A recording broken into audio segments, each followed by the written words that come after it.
সব সময় তো সেন্ট মার্টিন সফরে আসি, আজকে সেন্ট মার্টিন থেকে একটু পাহাড়ের সফরে যাব।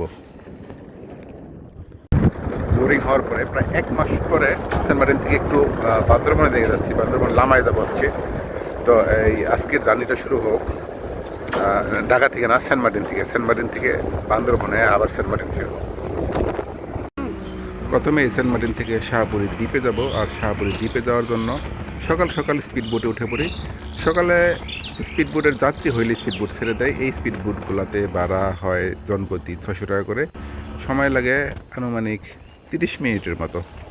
এই তো চলে আসছি শাহপুরী দ্বীপের জেটি ঘাটে। এখন নামবো মাত্র 30 মিনিটে। সেন্ট মার্টিন থেকে শাহপুরী দ্বীপে এসে নামলাম আমি স্পিড বোটে। এখন এখান থেকে টেকনাফ যাবো, টেকনাফ থেকে কক্সবাজার, কক্সবাজার থেকে চকরিয়া হয়ে লামার দিকে যাবো। আসলে ওইখান দিয়ে কীভাবে যাইতে জানি না এখনো। আর আসলে আমি লামাতে আগে চাই নাই, ওইদিকে আলিকদম পর্যন্ত গেছিলাম। তারপর দেখি চকরিয়া থেকে একটা ব্যবস্থা হবে। যাই গেলে ব্লগে আসতে পারি। আমার তো ছোট মানুষ, ছোট না না না, বড় বড় ব্লগে আসলে আমার জন্য প্রমোশন। টেকনাফ থেকে কচ্ছপিয়ার ঠিক আগে এইখানে জায়গাটার নাম জানি না, খুব সম্ভবত কচ্ছপিয়া বলে এলাকাটাকে। এই জায়গাটা আসলেই অনেক সুন্দর।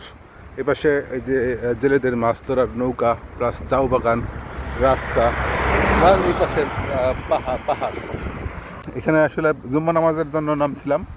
তো এখন নামাজ শেষ, তারপর আমরা গাড়িতে করে কক্সবাজার দিকে যাবো।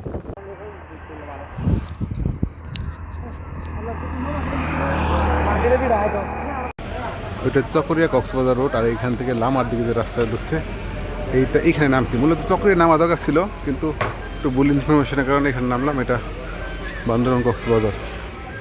আচ্ছা, এইটাকে মিরিঞ্জা বেলে হিসেবে চিনি। মানে মিরিঞ্জা একটা আসলে পাহাড়ের নাম, ওইখান থেকে পরে একটা বেলি হয়েছে, ওইটা মিরিঞ্জা বেলি হয়েছে। কিন্তু এটার আশপাশে লামা উপজেলার বা কিছু চকরিয়া পড়ছে। প্রতিটা পাহাড়ই ব্যক্তি মালিকানায় সেল হয়। তারপরে এখানে যেমন ওই যে সামনে দেখতেছি প্যারাডাইস, তারপরে ওইটা নাকি ওই আরেকটা গ্রুপ কিনছে। তো এই পাশে আবার রাস্তা পেঁচায় চাইছে। আর আমরা আছি এখন টংবাড়িতে। আর এই রকম করে প্রতিটা পাহাড়ে, না, যে পাহাড়গুলো সেল হয়েছে এগুলাতে বা যারা ব্যক্তিগতভাবে নিচ্ছে, এরা এইরকম করা হয়েছে। এখানে কি বলে, এই যে মাচাংঘর বা জুমঘরের মতো রাত্রে থাকা যায়। এইরকম একটা রুমের মধ্যে 3 থেকে 4 জন করে বা 6 জন 8 জনও থাকা যাবে। খাওয়া দাওয়ার ব্যবস্থা থাকে, ওয়াশরুম থাকে এখানে। আর ওইটা হচ্ছে রাস্তা দিয়ে এদিক দিয়ে আইসা পেঁচায় গোছায় আইসা এই পাশে উঠছে। আর এখন সূর্য এখন ওঠে নাই, দূরে মেঘগুলা দেখা যাচ্ছে, মানে কুয়াশাটাই মেঘের মতো হয়ে আছে। এটা সূর্য উঠলে আসলে আর একটু ভালো একটা ভিউ করা যেতে পারে।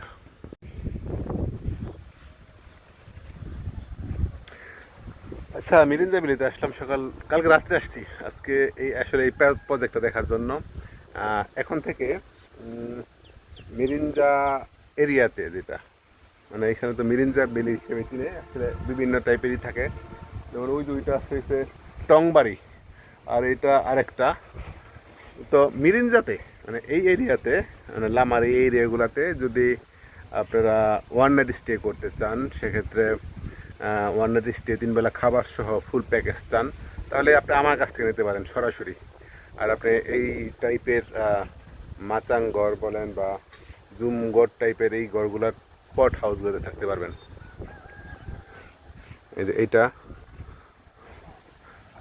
এইটাতে ইনফিনিটি ভিউ।